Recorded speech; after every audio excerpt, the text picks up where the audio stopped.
friends, welcome back to my channel and thank you so much for showing so much of love for all my previous podcasts and the guest interviews. So today we are in the series of guest interviews episode number 16.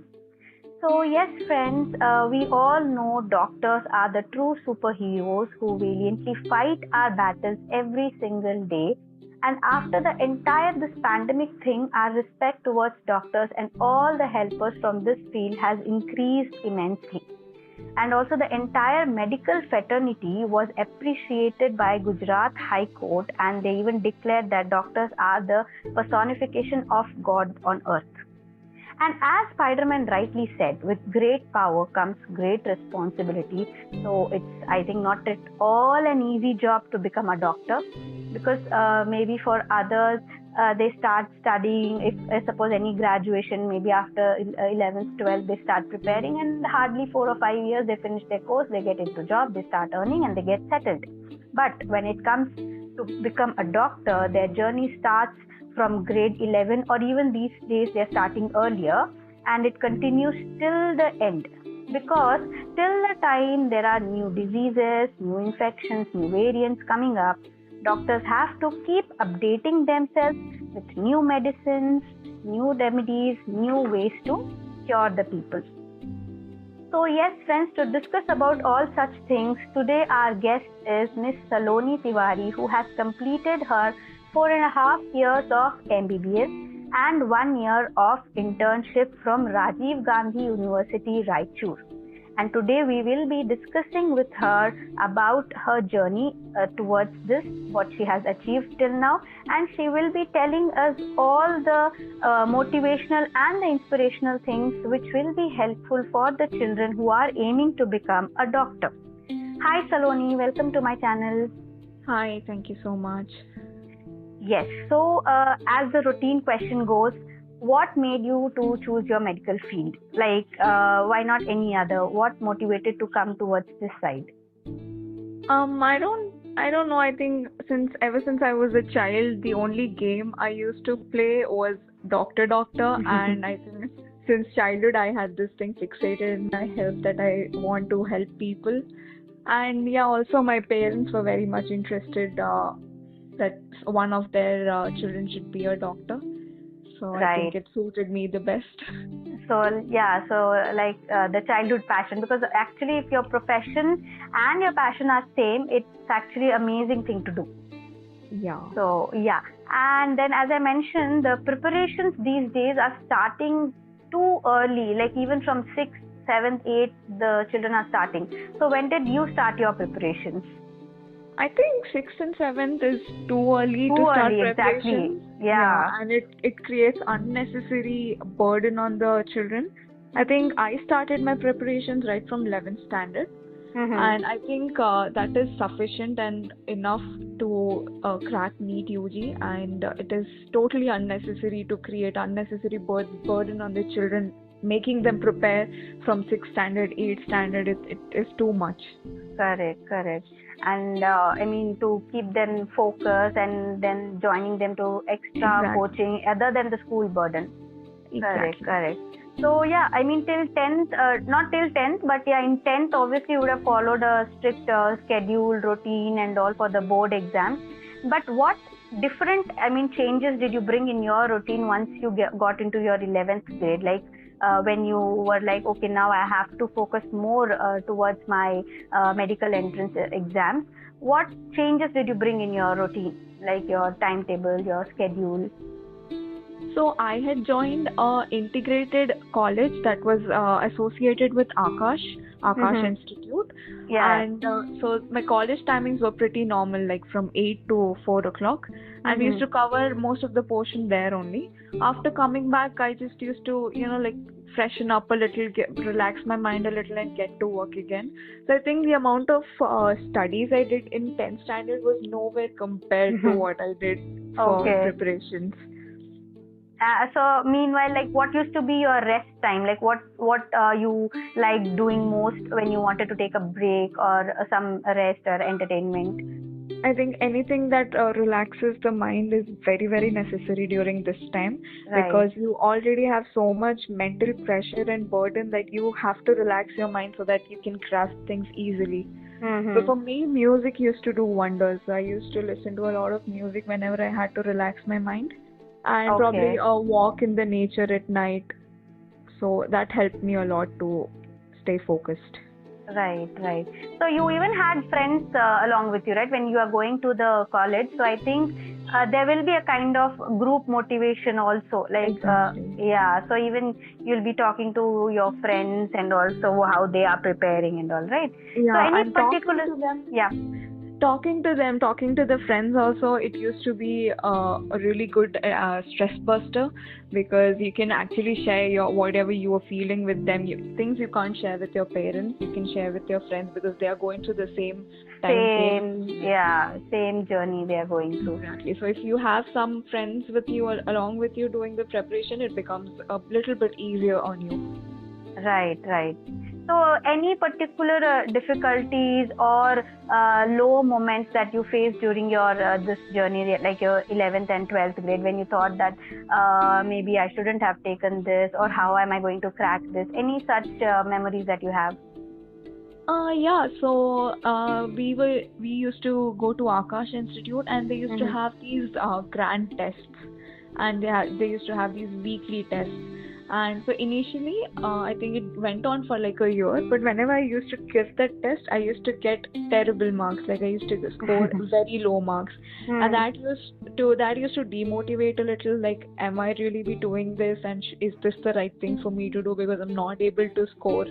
Mm-hmm. So I think that was a little demotivating for me, like not getting marks in tests, because if you're getting marks in test, it Motivates, right, right. motivates you. But no matter how hard you try, no matter how hard you read, it's just you can't score in the test, and you can't just score in Akash test. So how can you score in NEET test? So this is what used to run in my mind, and it used to demotivate me a lot. Correct. So then, what did you do to motivate yourself?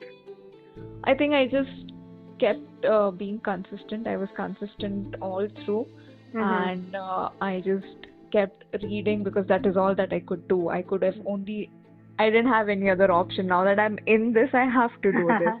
So Right, I right. used to read, and I used to solve questions. I used to try and solve a lot of questions, because that is actually very helpful than reading.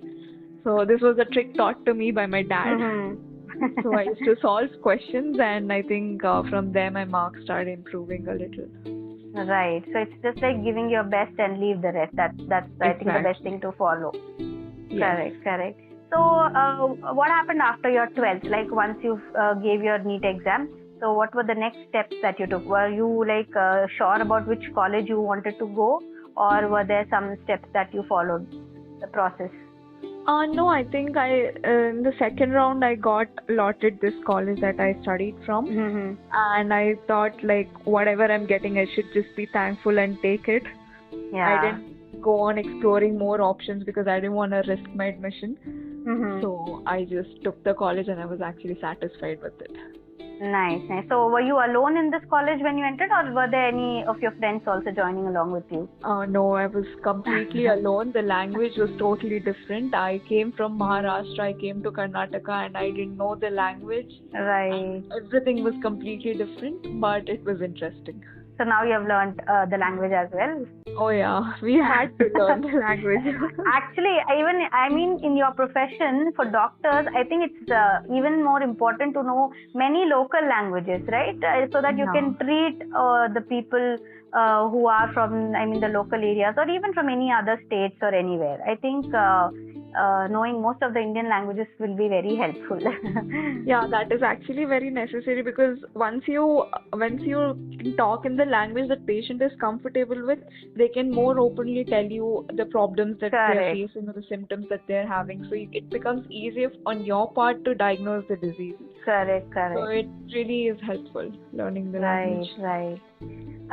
So yeah, how was your first year? Because usually what we see in movies and all is like there's a lot of ragging going on, or even like the first year will be very different from what the children imagine. Like from your 12th, once you enter into your first year, the labs and all, especially when they show the dissection and all. So it's like very what to say, a horror movie kind of an experience. So how was yours? How was your first year experience? But yeah, of course, Yeah, you would have sure. spoken to your seniors, I think. I mean, before Yeah. entering. So, but still. No, yeah, that is there. It was obviously very scary. Everything was uh, completely new, and it was completely different from what we were studying in 12th standard or we were facing in 12th standard. So this is a professional degree, so everything is extremely new, and it is interesting but scary at the same time. But there is this one thing I like about medical field, the environment in the medical colleges that you told about ragging. Okay, it is there, I agree. And it has still reduced a lot from what used to happen in the past times, like around 10 years back. It has reduced a lot because there are a lot of anti-ragging committees, and the management takes all these things very seriously. So there's no need to worry about all these raggings and all. There'll be basic introductions or basic fun things, but no such thing that can harm a student's mental condition or anything. Right. Apart from that, it was interesting. The seniors who ragged me were actually the closest to me after my first year. So that happens in medical field, and the seniors are really helpful, and they actually get you through it, the seniors. Yeah, nice. And regarding the labs and all, it was scary. I mean, coming out of 12th standard and going and seeing a dead body in front of you and getting cut and all. For any non-MBBS person, MBBS is equal to Munna by MBBS movie. So like whatever they show in that movie or whatever they say, that is what we believe.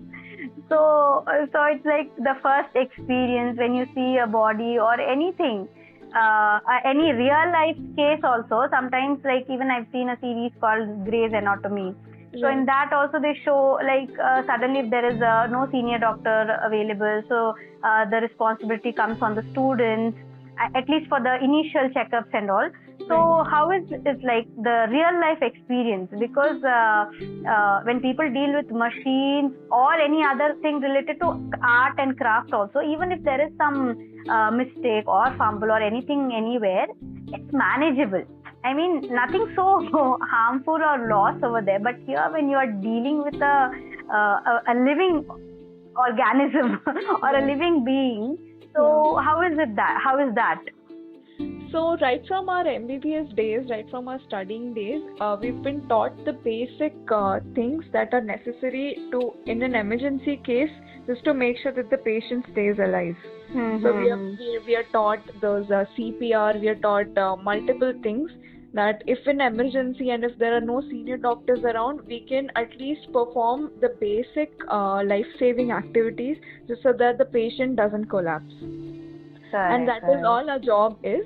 And basically we just take, whenever a patient comes to us, because we are junior doctors, we are just supposed to take the history, the detailed history of the patient, and we are supposed to update it to the doctor, senior doctor. And then he'll tell us what to do. So it is not like completely it is given in our hands, because it is obviously a risky and important job.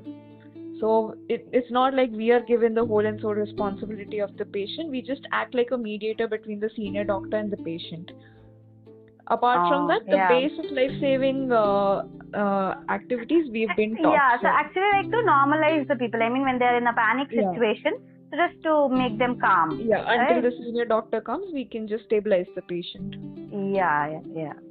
So, yes, Saloni, you've completed your internship. So, can you just tell us about this internship? Like, what happens actually during your internship? So, I mean, this is what you've done after the 4.5 years of MBBS, right? Exactly. So, this 4.5 years is common for everybody, whoever joins into the MBBS course, right? Yeah, the syllabus is common for everybody in UG. And then comes the 1-year internship. And this is also common for everybody. Yeah, Form in 5 repetition. Okay, so what exactly happens in this 1 year of internship? So in internship, you will be posted for 1 month in major subjects and 15 days in minor subjects. And you'll be made to do a rotationship in all the departments so that you can learn the basics of all the departments, what all happens. So if it is pediatrics, what are the basics that you need to do if a child patient comes to you. And in medicine, what are the basic things you need to do? So you go around doing internship in all the departments so they can at least get an idea or at least learn the basics so that if any emergency situation comes up, you can deal with it. Correct. And so most of the students throughout this internship, they gain interest in either one of the postings, and they, they gain interest in it and they go and do specialization in it. Right. So it's like a time for you to explore your interest, exactly. Right? Because until MBBS, you will not be exposed to these subjects, to all the subjects like hands-on. So you will think that. So if I talk about me, I was very much interested in doing. So my plan was I will do general surgery masters, and after that I will do cardiothoracic or gastroenterology surgeon. But after when I came to internship and I attended surgery postings, that was the last thing I would want to do. No offense to the surgeons, but I personally didn't like it for me. And then I attended anesthesia postings and I was in love with the subject. I was like, I have to do this. So that is how I gained interest in anesthesia and I found my way. Nice. So yeah, just one random question I want to ask, though it may sound silly, but do doctors actually learn all the names of the medicines? Like, because when we just go, because this has been there in my mind since very long time, because when we go with some problem or anything, then they just go right in a flow, some 4 or 5 names of medicine.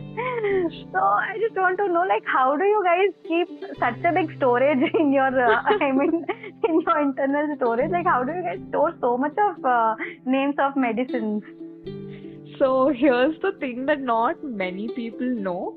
So all the medicines, the name of the medicines are given in such a way that just by the name of the medicine, you can find out what is the component in it. So we don't go on remembering the names of the medicines. We remember the component that is there and what it acts for, what it helps in. So just that, yeah. So, like MR, the medical representatives come to us from respective companies, and they promote their brand, and they, they just want us to prescribe this medicine. So they come to us, they explain the whole mechanism of the medicine, and they tell the name. So whatever medicine that we are medical representative that is coming to us can. Telling us the medicines, okay, these are medicines there in the market and all.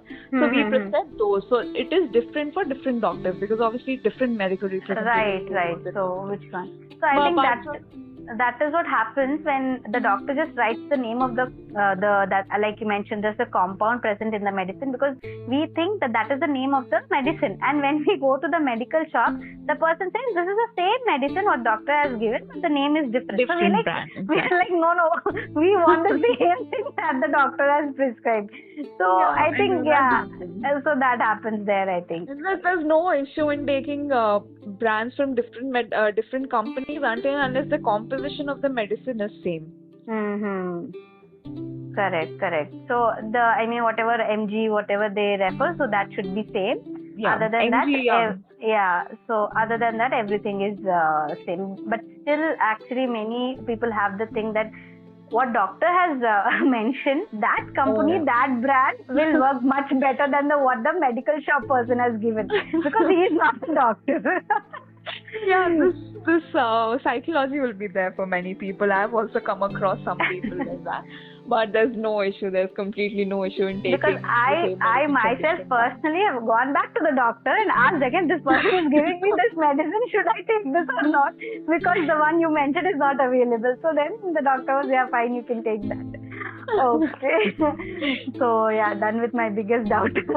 So so next I wanted to ask is, like, once you're done with your internship, what happens next? Like you said, you want to go towards the anesthesia side.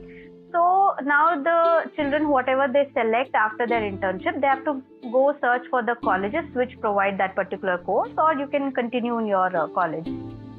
So like how we give NEET UG for admission in MBBS college, you have to give again an entrance examination called NEET PG for getting admission in the respective departments in some college. So there are cutoffs radiology goes the highest.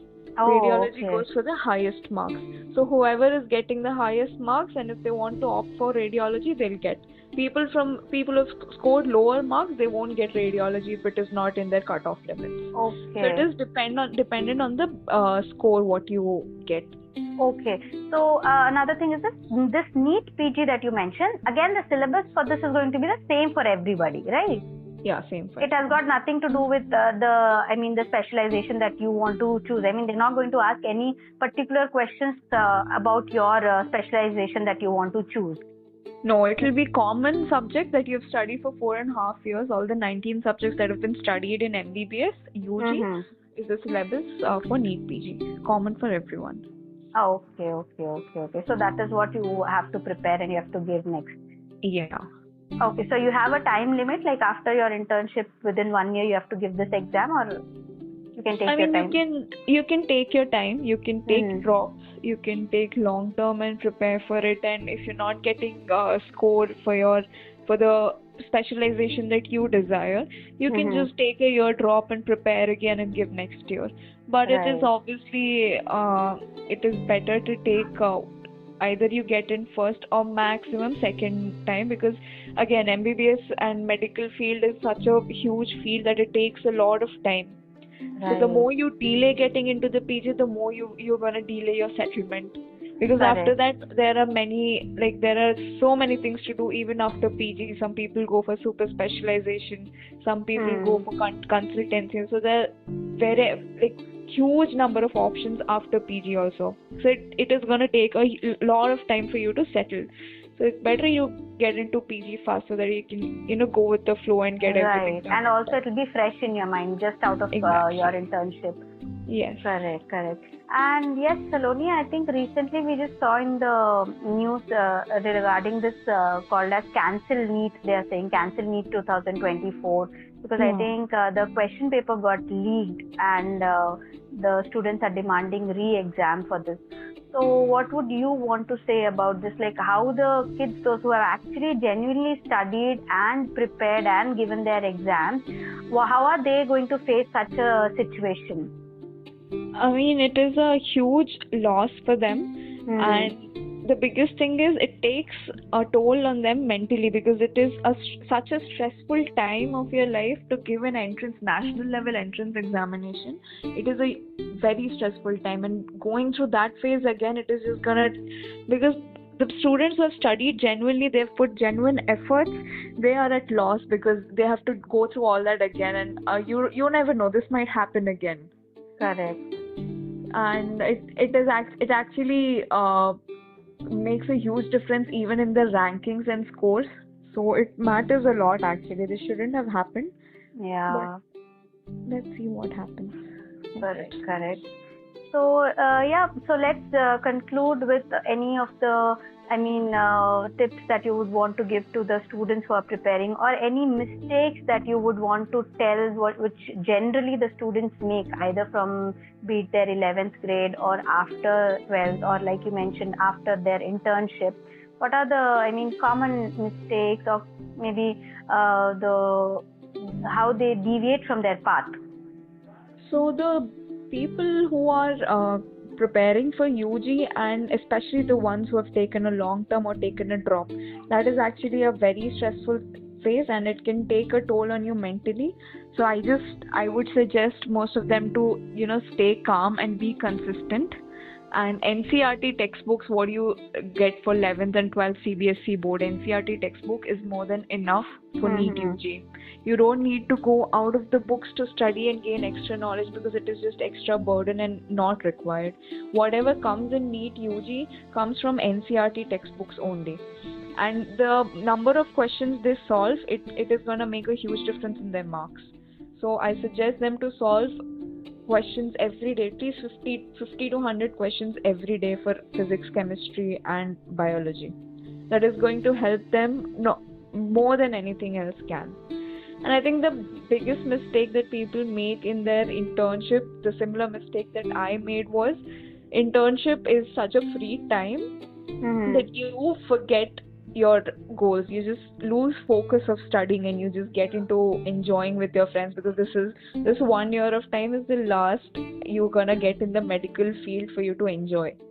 After that, it is just a part of, you're just a part of rat race all over again, the NEET examination, and PG life is super hectic. But because of that, they forget to prepare for NEET PG, and again it keeps getting delayed, because it is not a easy task to get a seat in NEET PG also, like similarly for NEET UG. Correct. So I think the more you focused you stay during internship, you can just not waste a year and get a seat in the first attempt only. So I think that would be a great thing. So you have to keep on revising whatever you have done during the last 4.5 years in your MBBS. So I think that has to be there even during the internship. Yeah. That knowledge. Right. So yes, Saloni, thank you so much for sharing all your experiences, and I hope the kids who are aspiring to become doctors will surely listen to this and get whatever tips and motivation that you have given, and I'm sure they will not make any mistakes. And yes, listeners, please do listen to this podcast and get in as much as knowledge you want, and also you can get in touch with Saloni in case if you have any doubts regarding the admissions or anything. So yes, Saloni, thank you so much once again for coming to my podcast channel. Thank you. Thank you so much. Bye.